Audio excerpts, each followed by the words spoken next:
Hello दोस्तों, आप सभी का स्वागत है फिर से एक बार एसके क्लासेस में। आप सभी को पता है कि रेलवे ने ग्रुप डी के फॉर्म निकाले थे और इसके एग्ज़ाम भी जल्दी होने वाले हैं। ठीक है जी। तो इसी के एग्ज़ाम की प्रिपरेशन के लिए हम आप सभी के लिए लेके आए हैं रेलवे द्वारा जो पूछे गए इंपॉर्टेंट क्वेश्चन है उन सभी को, जितने भी रेलवे ने अपने प्रीवियस ईयर में पूछे हैं और सभी की क्वेश्चन की क्या कर रहे हैं, हम प्रैक्टिस कर रहे हैं। ठीक है जी। तो क्लास में बने रहिएगा, क्लास को पूरा जोर देखिएगा, क्योंकि जितने भी क्वेश्चन है ये क्या है, मोस्ट इंपॉर्टेंट क्वेश्चन है। ठीक है जी। तो हम मोस्ट इंपॉर्टेंट क्वेश्चन के सीरीज कर रहे हैं, PYQ कर रहे हैं, प्रीवियस ईयर क्वेश्चन जो रेलवे द्वारा पूछे गए हैं, चाहे वो आपके ग्रुप डी में पूछे गए हो, चाहे वो NTPC में पूछे गए हो, क्योंकि रेलवे जो NTPC में पूछता है वही थोड़ा सा चेंज करके ग्रुप डी में भी पूछा जाता है। तो सारे क्वेश्चन क्या है आपके लिए मोस्ट इंपॉर्टेंट है। तो प्लीज़ चैनल को भी सब्सक्राइब जरूर कर लीजिएगा, क्योंकि जितने भी हैं हम PYQ कर रहे हैं और ये सभी सीरीज चल रही है PYQ की। तो जब तक एग्जाम नहीं होते, जब तक हम डेली वीडियो लेके आएंगे रेलवे के लिए, रेलवे क्वेश्चन की, तो प्लीज़ चैनल को सब्सक्राइब जरूर कर लीजिएगा। अब देखते हैं आज का सबसे पहला क्वेश्चन। सबसे पहला क्वेश्चन है कि भारत में अंग्रेजों द्वारा निर्मित पहला किला कौन सा था। तो अंग्रेजों ने जिस किले का सबसे पहले निर्माण किया था वो था आपका फोर्ट सेंट जॉर्ज। ये आपका सही ऑप्शन कौन सा हो जाएगा, तो क्वेश्चन नंबर ए का ए। इसका सही उत्तर क्या है, ऑप्शन नंबर ए। कि कौन सा निर्माण किया था, तो फोर्ट सेंट जॉर्ज। और इसकी निर्माण कब किया था, तो 1640 में किया था। ये भी क्वेश्चन आपका बन सकता है कि जो फोर्ट सेंट जॉर्ज है उसका निर्माण कब किया गया था, तो 1640 में किया गया था। ठीक है जी। तो दोनों चीजें बता दी। सबसे पहला निर्माण किया था फोर्ट सेंट जॉर्ज और कब किया था, तो 1640 में। अब देखते हैं अगला क्वेश्चन। आपका अगला क्वेश्चन है कि कैप ऑफ गुड होप कहाँ पर स्थित है। तो ये जो कैप ऑफ गुड होप है ये आपका दक्षिण अफ्रीका में स्थित है। ठीक है जी। साउथ अफ्रीका, वही दक्षिण अफ्रीका में क्या है, स्थित है। तो इसका सही उत्तर क्या हो जाएगा, आपका ऑप्शन नंबर बी। आप देख सकते हैं सभी क्वेश्चन क्या है, तो रेलवे ने पूछ रखे हैं अपने एग्जाम में, हम वही क्वेश्चन लेके आए हैं जो इम्पोर्टेंट है। अब देखते हैं आपका अगला क्वेश्चन नंबर 3 कि ईस्ट इंडिया कंपनी को 31 दिसंबर डैश को एलिजाबेथ प्रथम द्वारा अंग्रेजी रॉयल चार्टर दिया गया था। मतलब किस समय दिया गया था रॉयल चार्टर, किसके द्वारा, तो एलिजाबेथ द्वारा। तो 31 दिसंबर 1600 में। इसका सही उत्तर क्या है, ऑप्शन नंबर बी, कि 31 दिसंबर 1600 में एलिजाबेथ द्वारा अंग्रेजों को क्या दिया गया था, तो रॉयल चार्टर दिया गया था। तो इसका सही उत्तर क्या हो जाएगा, आपका ऑप्शन नंबर बी।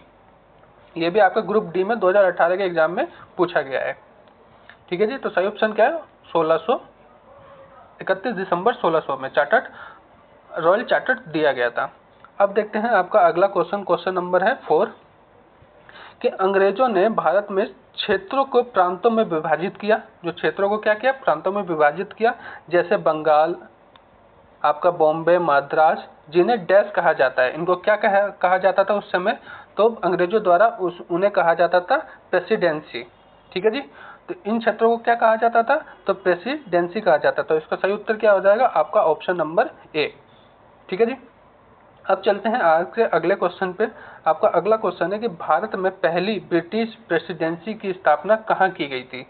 तो इस सबसे पहले जो प्रेसिडेंसी बनाई गई थी वो कौन सी बनाई गई थी, तो इसकी सबसे पहले स्थापना की गई थी सूरत में। ठीक है जी। तो इसका सही उत्तर क्या है, आपका ऑप्शन नंबर सी, सूरत। ठीक है जी। यह NTPC में 2011 में पूछा गया क्वेश्चन है। ठीक है, 2011 कह रहा हूँ, सॉरी, 2021 में। तो इसका सही उत्तर क्या है, ऑप्शन नंबर सी, सूरत में। अगला क्वेश्चन देखते हैं। अगला क्वेश्चन है कि रेडक्लिफ रेखा किन दो देशों के बीच की अंतर्राष्ट्रीय सीमा रेखा है। जो रेडक्लिफ जो रेखा है वो किन देशों के बीच में खींची गई है। तो इसके सही उत्तर की बात की जाए तो ये खींची गई है आपके भारत और पाकिस्तान के बीच में। ठीक है जी। रेडक्लिफ रेखा किसके बीच खींची गई है, तो आपके भारत और पाकिस्तान के बीच में। 3-4 मोस्ट इंपोर्टेंट रेखाएं हैं जिसमें से हमेशा एक ना कोई क्वेश्चन पूछा जाता है। वो सभी 3-4 रेखाओं के बारे में अभी डिस्कस कर लेते हैं।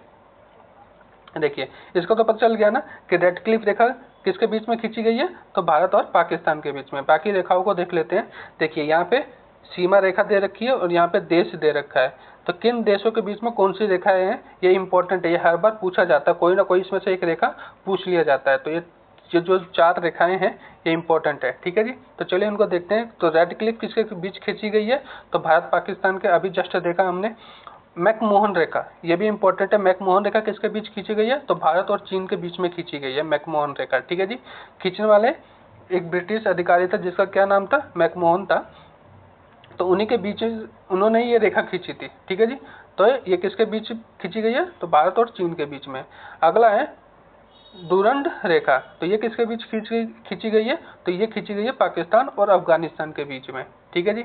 और एक और रेखा है ओडरनिस रेखा। ओडरनिस रेखा किसके खींची गई है? तो जर्मनी और पोलैंड के बीच में खींची गई है। ये 4 रेखाएं मोस्ट इंपॉर्टेंट है, इसमें से हमेशा एक न एक रेखाओं को पूछा जाता है। तो चारों को चारों आपको जरूर याद करना है, आपके एग्जाम में इसमें से एक जरूर पूछा जाएगा, ठीक है जी। तो इसको जरूर याद करके आपको चलना है।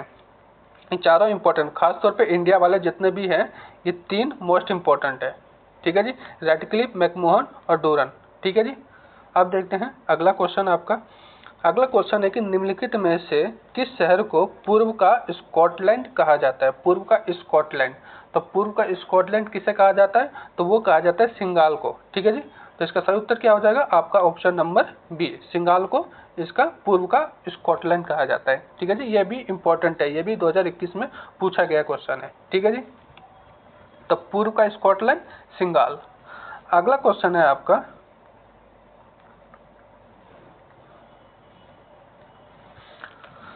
कि डैश सीमा विश्व की 5वीं सबसे बड़ी सीमा है। तो डैश सीमा विश्व की सबसे 5वीं बड़ी सीमा कौन सी है? तो वो है आपकी भारत और बांग्लादेश की सीमा, विश्व की 5वीं सबसे बड़ी सीमा रेखा है, ठीक है जी। जो 2 देशों के बीच में सीमा रेखा खींची गई है, तो विश्व में सबसे बड़ी सीमा रेखा किन 2 देशों के बीच में खींची गई है? जो 5वें स्थान पर है, तो वो है आपका भारत और बांग्लादेश, ठीक है जी। याद रहेगा आप सभी को, तो भारत और बांग्लादेश के बीच में। अगला क्वेश्चन है कि निम्नलिखित में से कौन सी जल संधि अंडमान और निकोबार द्वीप समूह को अलग करती है? मतलब वो कौन सी जल संधि है जो अंडमान को निकोबार द्वीप समूह से अलग करती है? तो ये चैनल है 9 डिग्री चैनल, 8 डिग्री चैनल जल संधि, ठीक है जी। तो ये कौन सी डिग्री चैनल जल संधि अंडमान को निकोबार द्वीप से अलग करती है? तो इसके सही उत्तर की बात की जाए तो वो है आपका ऑप्शन नंबर सी, कि 10 डिग्री जो चैनल है ना, वो अंडमान जो निकोबार द्वीप है उसको, अंडमान को निकोबार द्वीप से अलग करती है, ठीक है जी। यहाँ पे अपना भारत है और इधर अपना अंडमान निकोबार द्वीप है, तो अंडमान को निकोबार से अलग करती है वो कौन सी चैनल है? तो आपकी चैनल नंबर 10 है, ठीक है जी। याद रखना, ये भी पूछा जाता है। 3 चैनल होते हैं, 8, 9, 10, ये अधिकतर पूछे जाते हैं। तो आप तीनों को एक बार इसको भी आपको बता देता हूँ, ये तीनों इंपॉर्टेंट है रेखाएं, रेखाएं कह रहा हूँ जल संधि, कि कौन सी डिग्री पर कौन सी जल संधि है, ठीक है जी। तो इसको भी एक बार देख लेते हैं। तो देखिए यहाँ पे दे रखे हैं नाम कि चैनल डिग्री, ठीक है जी, और किन के बीच में है ये, ठीक है, किन को अलग करती है। तो देखिए 9 डिग्री जो चैनल है वो लक्षद्वीप को मिनिकॉय से अलग करती है। लक्षद्वीप कहाँ है? तो भारत के पश्चिम भाग में है, अंडमान निकोबार द्वीप समूह की तरफ, अंडमान निकोबार कह रहा हूँ, अरब सागर में ये लक्षद्वीप पड़ता है भारत के पास, भारत का द्वीप, भारत इधर है, लक्षद्वीप इधर और अंडमान निकोबार द्वीप इधर है, ठीक है जी। तो 9 डिग्री जो चैनल है वो लक्षद्वीप को मिनिकॉय से अलग करती है। जो 8 डिग्री चैनल है वो मिनिकॉय को मालदीव से अलग करती है, ठीक है जी। ये इंपॉर्टेंट है कि 8 डिग्री चैनल मिनिकॉय को किससे अलग करती है? तो मालदीव से अलग करती है। 9 डिग्री चैनल लक्षद्वीप को मिनिकॉय से अलग करती है। और 10 डिग्री चैनल अभी हमने देखा अंडमान को किससे अलग करती है? तो निकोबार से अलग करती है। और ग्रेट चैनल, ये भी अधिकतर पूछा जाता है एग्जाम में, सुमात्रा को किससे अलग करती है? तो निकोबार से अलग करती है। और पाक स्टेट तमिलनाडु को श्रीलंका से अलग करती है। इसको क्या बोलते हैं? तो पाक जल संधि कहते हैं। पाक जल संधि किसके बीच है? तो तमिलनाडु और श्रीलंका के मध्य में पड़ता है पाक जल संधि, ठीक है जी। इसको पाक जल संधि भी कहते हैं, ठीक है जी। जल संधि, पाक जल संधि तमिलनाडु को श्रीलंका से अलग करती है। तो ये चारों भी मोस्ट इंपॉर्टेंट है, इसमें से भी हमेशा क्वेश्चन पूछा जाता है। कभी 10 पूछ लेता है, कभी 8 पूछ लेता है, कभी 9 पूछ लेता है, कभी पाक जल संधि पूछ लेता है। तो ये सारे क्या है? इंपॉर्टेंट। इसको भी जरूर आपको सभी को याद करना है, ठीक है जी। एक तो मैंने आपको वो बताया कि कौन सी रेखा किससे अलग होती है, किस देश को अलग करती है, और एक ये चैनल, ये दोनों इंपॉर्टेंट है। अब देखते हैं अगला क्वेश्चन। अगला क्वेश्चन है कि गुजरात से अरुणाचल प्रदेश के समय में टेस्ट के समय का अंतराल है। मतलब कहने का तात्पर्य है कि जो गुजरात है, गुजरात से अरुणाचल प्रदेश के बीच कितना समय का अंतर है। आप सभी को पता होगा कि जब भारत का नक्शा है तो गुजरात इस कोने में पड़ता है और अरुणाचल प्रदेश इस कोने में पड़ता है, ठीक है जी। तो इन दोनों के मध्य में जो समय का अंतराल है वो कितना है। तो इसके सही उत्तर की बात की जाए तो वो है आपका ऑप्शन नंबर डी, कि जब गुजरात में मान के चलिए 4 बज रहा होता है तो अरुणाचल प्रदेश में कितना बज रहा होता है, 6 बज रहा होता है, ठीक है जी। क्योंकि 2 घंटे का गुजरात और अरुणाचल प्रदेश के बीच में अंतर है। ये आपका 2021 में पूछा गया क्वेश्चन है, किसमें, आरआरबी द्वारा, ठीक है जी। तो गुजरात से अरुणाचल के बीच में 2 घंटे का अंतर है, जिसका सही उत्तर क्या है, ऑप्शन नंबर डी।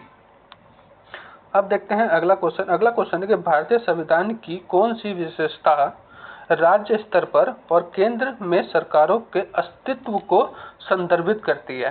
तो इसका सही उत्तर की बात की जाए तो वह है आपका ऑप्शन नंबर बी, संघवाद। इन दोनों को क्या करते हैं, अस्तित्व को संदर्भित करते हैं, तो वो है आपका संघवाद, ठीक है जी।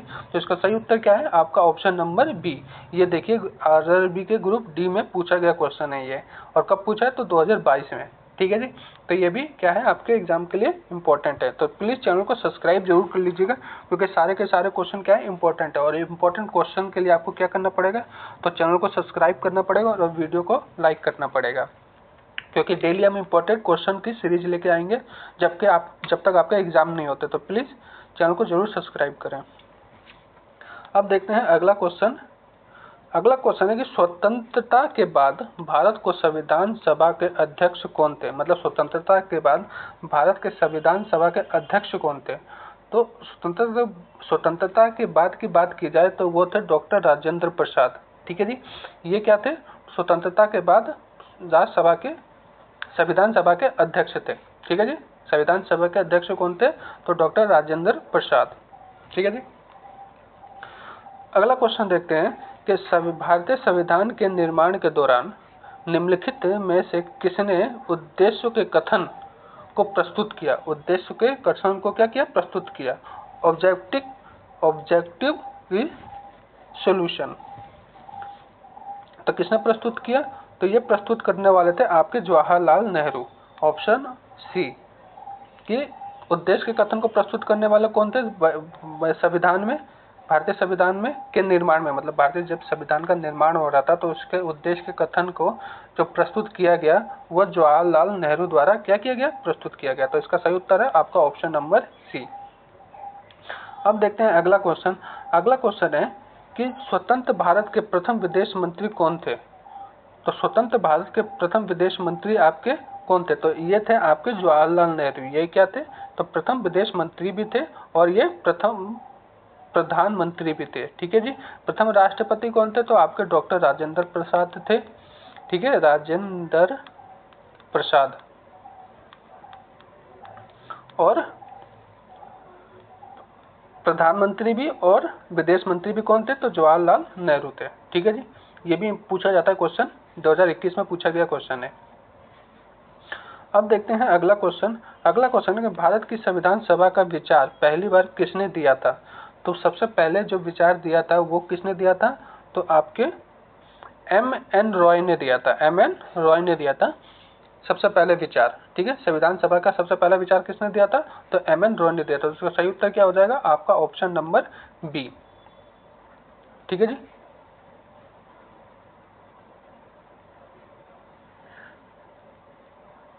अब देखते हैं अगला क्वेश्चन। अगला क्वेश्चन है कि अर्थशास्त्र में कुछ परिवर्तन कुल परिवर्तनीय लागत भाग में उत्पादन की इकाई होती है। क्या होती है, मतलब जो कुल परिवर्तन लागत होता है और उसको जो उत्पादन की इकाई होती है उसको क्या कहा जाता है, तो उसको कहा जाता है आपका औसत परिवर्तन लागत, ठीक है जी। औसत परिवर्तन लागत कहा जाता है। तो इसका सही उत्तर क्या हो जाएगा, आपका ऑप्शन नंबर डी। देखिए ग्रुप डी के 2022 में पूछा गया क्वेश्चन है, ठीक है जी। तो इकोनॉमिक्स में से भी क्वेश्चन पूछा जाता है, ठीक है जी। तो कुल परिवर्तन लागत को जब भाग कर दिया जाता है उत्पादित लागत से तो क्या प्राप्त होता है, तो औसत परिवर्तन लागत प्राप्त होता है। तो इसका सही उत्तर क्या हो जाएगा, आपका ऑप्शन नंबर डी। अगला क्वेश्चन है कि अंदमान वर्ग की प्रवणता किसके द्वारा मापी जाती है? तो ये किसके द्वारा मापी जाती है? तो ये मापी जाती है प्रतिस्थापन की सीमांत दर। जो प्रतिस्थापन की किससे नापी जाती है? तो प्रतिस्थापन की सीमांत दर से इसको नापी जाती है। तो इसका सही उत्तर क्या हो जाएगा? आपका ऑप्शन नंबर ए। ठीक है जी। अब देखते हैं अगला क्वेश्चन। अगला क्वेश्चन है कि यदि औसत उत्पादन घट रहा है, मतलब औसत उत्पादन क्या हो रहा है? घट रहा है, तो सीमांत उत्पादन पर क्या प्रभाव पड़ेगा?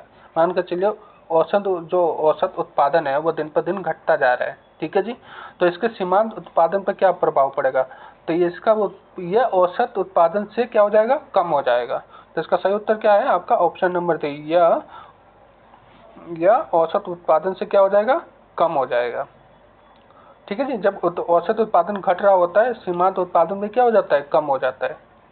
ये भी 2022 में पूछा गया क्वेश्चन है। अब देखते हैं आपका अगला क्वेश्चन। अगला क्वेश्चन है कि जब तक किसी वस्तु की सीमांत उपयोगिता डैश होती है, तब तक व्यक्ति हमेशा उस वस्तु की अधिक मात्रा में पसंद करता है। क्यों करता है पसंद? क्योंकि वह उसके प्रति धनात्मक होता है, क्योंकि उस पर पसंद आ रहा है, उससे वो संतुष्ट है उत्पादन से, उस वस्तु का उपभोग से, इसलिए उसका क्या है? वो धनात्मक है उसके प्रति वो। तो इसका सही उत्तर क्या हो जाएगा? आपका ऑप्शन नंबर ए, धनात्मक है। हम किसी वस्तु हमें अच्छी लगती है तो हमारा उसके प्रति रुझान हो जाता है, तो रुझान को क्या कहते हैं? धनात्मक। प्लस का साइन, उसके प्रति हमारा प्लस का साइन हो जाता है, धनात्मक हो जाता है। ठीक है जी। तो इसका सही उत्तर क्या हो जाएगा? आपका ऑप्शन नंबर ए। अब देखते हैं अगला क्वेश्चन। अगला क्वेश्चन है कि जब तक एमपी मतलब सीमांत दर और औसत उत्पादन एपी से अधिक रहता है, तब तक औसत उत्पादन डैश रहता है। तो क्या रहता है? जब एमपी और औसत उत्पादन से अधिक हो जाता है तो औसत उत्पादन क्या रहता है? तो ये बढ़ना जारी रखता है। ये क्या रखता है? ये अपना बढ़ोतरी में जारी रखता है। ठीक है जी। तो इसका सही उत्तर क्या है? आपका ऑप्शन नंबर बी। अब देखते हैं अगला क्वेश्चन। अगला क्वेश्चन है कि निम्न में से कौन सा भारत का सबसे बड़ा बाघ अभयारण्य पार्क है? सबसे बड़ा बाघ अभयारण्य पार्क मतलब बाघों के लिए सबसे बड़ा अभयारण्य कौन सा है? तो वो है आपका नागार्जुन सागर बाघ अभयारण्य, जो कहाँ पे है? तेलंगाना और आंध्र प्रदेश के बीच में है। ये इंपॉर्टेंट क्वेश्चन है, या आप इसका बीवीआई कर लीजिए। ये पूछा जाता है अभयारण्यों में से। तो सबसे बड़ा बाघ अभयारण्य तो नागार्जुन सागर। ठीक है। नागार्जुन सागर बाघ अभयारण्य तेलंगाना और आंध्र प्रदेश के मध्य में स्थित है। तो इसका सही उत्तर क्या है? नागार्जुन सागर। बस आपको इतना याद रखना है, सबसे बड़ा बाघ अभयारण्य नागार्जुन सागर बाघ अभयारण्य। आपका अगला क्वेश्चन है, देखिए वैसे ये ग्रुप डी के 2022 में पूछा गया क्वेश्चन है। ठीक है जी। तो ये आपके एग्जाम में आ सकता है। अगला क्वेश्चन है कि निम्नलिखित में से कौन सा एक वन्यजीव अभयारण्य है? वन्यजीव अभयारण्य है। देखिए पहले क्या था? बाघ अभयारण्य, और ये है वन्यजीव अभयारण्य। तो कौन सा है वो? तो वो है आपका मानस। मानस क्या है? एक वन्यजीव अभयारण्य है। तो इसका सही उत्तर क्या हो जाएगा? आपका ऑप्शन नंबर ए। ठीक है जी। अब देखते हैं अगला क्वेश्चन। ये भी वैसे ग्रुप डी में पूछा गया रेलवे द्वारा 2022 के एग्जाम में। तो वन्यजीव अभयारण्य मानस। अगला क्वेश्चन को देखते हैं। अगला क्वेश्चन है कि चंदौली राष्ट्रीय उद्यान किस राज्य में स्थित है? तो चंदौली राष्ट्रीय उद्यान किस राज्य में स्थित है? तो यह आपका स्थित है महाराष्ट्र में। चंदौली कहाँ स्थित है? महाराष्ट्र में स्थित है। चंदौली राष्ट्रीय उद्यान महाराष्ट्र में स्थित है। और ये भी आपके ग्रुप डी के 2022 में पूछा गया क्वेश्चन है। ठीक है जी। प्रीवियस ईयर में पूछा गया क्वेश्चन है। अगला क्वेश्चन देखते हैं। अगला क्वेश्चन है कि एक सींग वाला गैंडा डैश की दलदली और धंसाऊ भूमि में पाया जाता है। मतलब दलदली मतलब गेंडा होता है वो दलदली इलाकों में पाया जाता है। लेकिन ये दलदली इलाके कहाँ पर हैं? तो ये स्थित होते हैं असम और पश्चिमी बंगाल में। ठीक है जी। असम और पश्चिमी बंगाल में, क्योंकि असम में क्या होती है? सबसे अधिक वर्षा मेघालय और असम की तरफ सबसे अधिक वर्षा होती है। पश्चिमी बंगाल की, क्योंकि यहाँ पे जब गंगा और ब्रह्मपुत्र का डेल्टा निर्मित होता है, डेल्टाई क्षेत्र है वो, वहाँ पे इसलिए दलदली इलाका अधिक पाया जाता है। ठीक है जी। तो इसलिए असम और पश्चिम बंगाल में, जहाँ पे एक सींग वाला गैंडे पाया जाता है, क्योंकि उनके लिए क्या जरूरी है, तो दलदली और धसाऊ मिट्टी जरूरी है। ठीक है जी। तो अधिकतर वो कहाँ पाए जाते हैं वाले सिंगे, तो असम में और पश्चिम बंगाल में। अब देखते हैं अगला क्वेश्चन, वैसे ये 2022 में भी पूछा गया क्वेश्चन है। अगला क्वेश्चन है कि निम्न में से कौन सा असम में स्थित प्रसिद्ध बाघ अभयारण्य है। असम में स्थित जो बाघ अभयारण्य इनमें से कौन सा है, तो इसके सही उत्तर की बात की जाए आपके, तो वो है काजीरंगा। काजीरंगा बाघ अभयारण्य कहाँ पे स्थित है, तो ये आपके असम में स्थित है। काजीरंगा बाघ अभयारण्य असम में स्थित है और ये बाघों के लिए प्रसिद्ध है। ठीक है जी, काजीरंगा।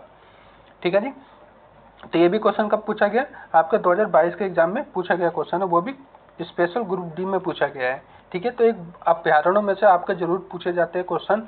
ठीक है जी। तो एक बार सिर्फ अभ्यारण की क्लास भी एक लेके आएंगे, जिसमें सभी क्या होंगे, सभी अभ्यारण को आपकी जानकारी आपको प्रोवाइड करा देंगे, और ऐसे प्रोवाइड कराएंगे कि आपको याद करने में बहुत ही सुटेबल होगा, बड़ी आसानी से आप सभी को वो याद हो जाएगा। तो प्लीज़ उससे पहले आप सभी को पता है क्या करना है, आपको चैनल को सब्सक्राइब करना है, क्योंकि जब आप सब्सक्राइब कर लेंगे तो जैसे हम वीडियो डालेंगे उसका नोटिफिकेशन आपको क्या हो जाएगा, मिल जाएगा। फिर आप हमारी वीडियो आसानी से देख सकेंगे। चलिए फिर मिलते हैं आपसे कल। आपको वीडियो कैसी लगी प्लीज़ कमेंट्स करके हमें ज़रूर बताइएगा, और चैनल को सब्सक्राइब आप सभी को करना है। वीडियो अच्छी लगी हो तो वीडियो को लाइक करना है। ठीक है जी। और कुछ कमी है वो भी आप हमें कमेंट्स करके बता सकते हैं, किसी स्पेशल टॉपिक पे क्लास लेके आए तब भी हमें बता सकते हैं। ठीक है जी। तो प्लीज़ जो भी आपके विचार हैं हमें कमेंट्स करके बताएं। डेली PYQ लेके आएंगे रेलवे की प्रीवियस ईयर के क्वेश्चनों की, तो उसके लिए आपको करने के लिए PYQ करने के लिए आपको क्या करना होगा, चैनल को सब्सक्राइब करना होगा। तो प्लीज़ चैनल को जरूर सब्सक्राइब कीजिएगा। चलिए फिर मिलते हैं कल एक नए PYQ वीडियो के साथ, तब तक के लिए आप सभी को धन्यवाद।